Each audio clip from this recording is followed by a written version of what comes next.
अखबार the mirror ने दावा किया कि पुतिन ने आखिरकार यूक्रेन पर परमाणु हमला करने का मन बना लिया है। इसके लिए उन्होंने परमाणु वार करने वाला दुनिया का सबसे बड़ा मोर्टर जंग में उतार दिया है। और अगर रूस का वो चुल्पान मोर्टर चल गया तो यूक्रेन में अब तक मची तबाही के सभी रिकॉर्ड धरे के धरे रह जाएंगे।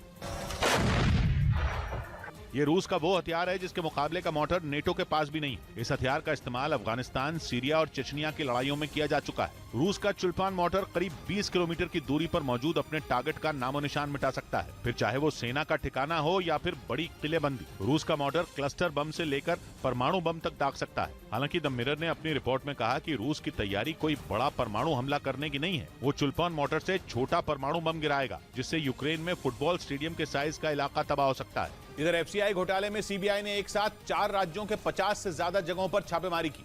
पंजाब, हरियाणा, दिल्ली और चंडीगढ़ में एफसीआई से जुड़े लोगों, अनाज कारोबारियों और मिल मालिकों के ठिकानों पर छापे पड़े, जिसमें 60 लाख नकद बरामद करने का दावा किया गया।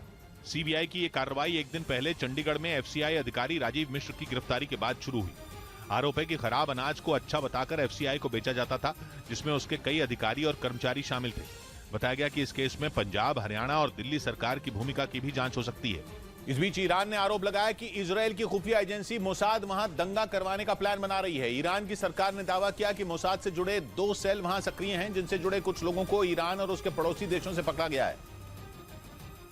और ईरान की सरकार को शक है कि ये सभी लोग वहां चल रहे हिजाब आंदोलन की आड़ में कुछ खतरनाक करने वाले हैं। पिछले साल सितंबर में हिजाब आंदोलन के दौरान ईरान की सेना के एक बड़े अधिकारी की मौत हो गई थी। ईरान के खुफिया मंत्रालय ने इस मामले के तार उस घटना से भी जोड़ दिए, क्योंकि उसका कहना है कि इजरायल की खुफिया एजेंसी मोसाद ने ईरान में हाइब्रिड आतंकवादी भेजे हैं, जो हिजाब आंदोलन के बीच ईरान में दंगे करवाना चाहते हैं। क्योंकि हाइब्रिड आतंकवादियों को पहचानना आसान काम नहीं है। हाइब्रिड आतंकी ऐसे लोग होते हैं जो सामान्य जीवन जीते हैं और मौका मिलते ही आतंकी घटनाओं को अंजाम दे देते हैं, और इसी वजह से उन्हें पकड़ना मुश्किल हो जाता है। ईरान को ऐसे ही हाइब्रिड आतंकियों से डर लग रहा है। और उसका कहना है कि मोसाद ने ईरान में ऐसे ही लोगों को भेजा है, जिनमें 13 को उसने तेहरान, इस्फहान और पश्चिमी अजरबैजान से गिरफ्तार किया। ईरान के खुफिया मंत्रालय ने दावा किया कि इस समय वहां मोसाद से जुड़े 2 सेल सक्रिय हैं, जिनमें 23 लोग हैं, और उन्हीं 23 में 13 को गिरफ्तार किया गया, जबकि इन सबका मास्टरमाइंड यूरोप के किसी देश में छिपा बैठा है और ईरान की पकड़ से बाहर है। ईरान की सरकार ने जानकारी दी कि ये लोग एक दूसरे से सोशल मीडिया के जरिए जुड़े हैं और ईरान के बड़े शहर उनके निशाने पर हैं,